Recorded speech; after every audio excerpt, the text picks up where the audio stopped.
Il était une fois au cœur de l'Afrique, un roi léopard, félin et fauve, mélange de séduction et de cruauté raffinée, au point qu'ayant pris en otage son peuple dans un envoûtement prolongé, il finit par être déifié.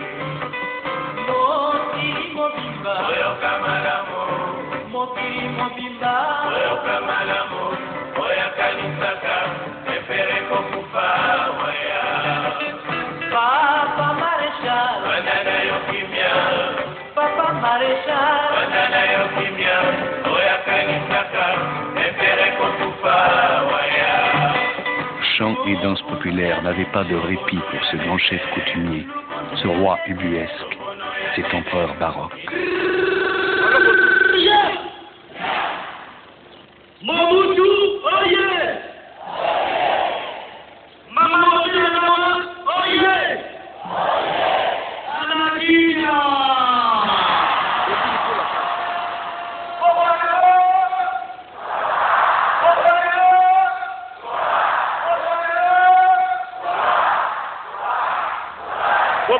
Bopusana, moyen mosusu akosala ezali te. Avancez. C'est la tapis rouge.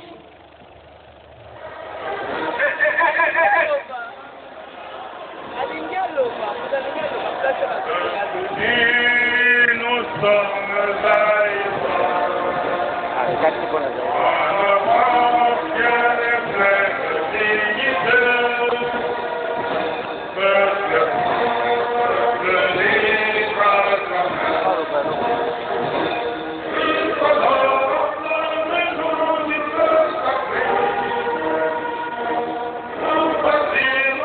moi, Mobutu Sese Seko Kukungbendu Wazabanga, élu président du mouvement populaire de la Révolution et de droit président de la République, je jure d'observer la Constitution et les lois de la République du Zaïre.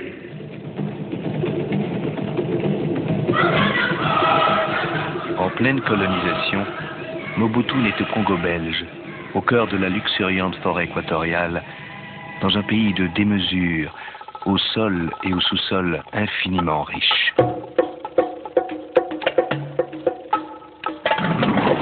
Mobutu grandit aussi dans un pays de légende, celle du roi belge Léopold II, le roi conquérant, le roi colonisateur, qui, un demi-siècle plus tôt, s'était approprié à titre privé un territoire 80 fois plus étendu que son propre royaume.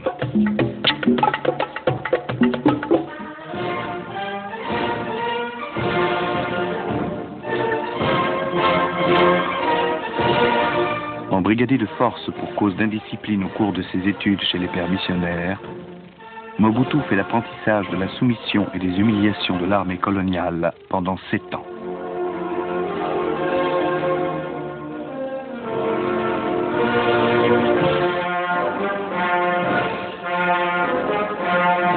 Mobutu a le rare privilège d'effectuer un stage de journalisme durant l'exposition universelle de Bruxelles.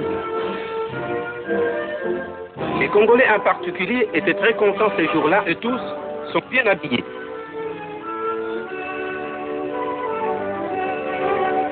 Beaucoup se firent accompagnés de leurs femmes. Un couple congolais va faire un tour de l'exposition en pouce et pouce.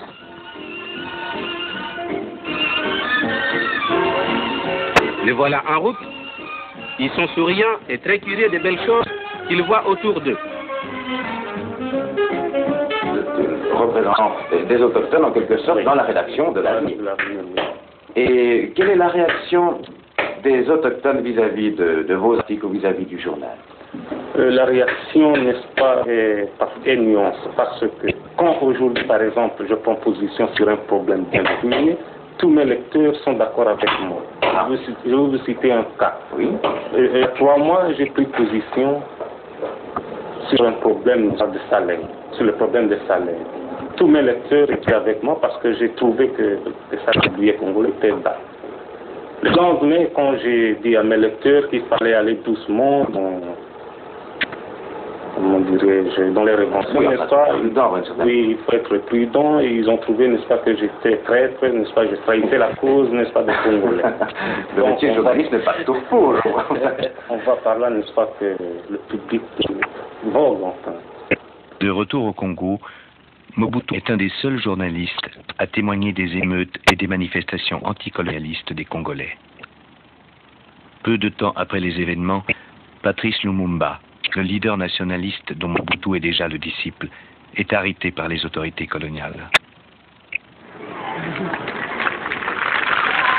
Un an plus tard, libéré de sa prison, Patrice Lumumba, le héros du peuple congolais, arrive à Bruxelles pour y négocier l'indépendance de son pays.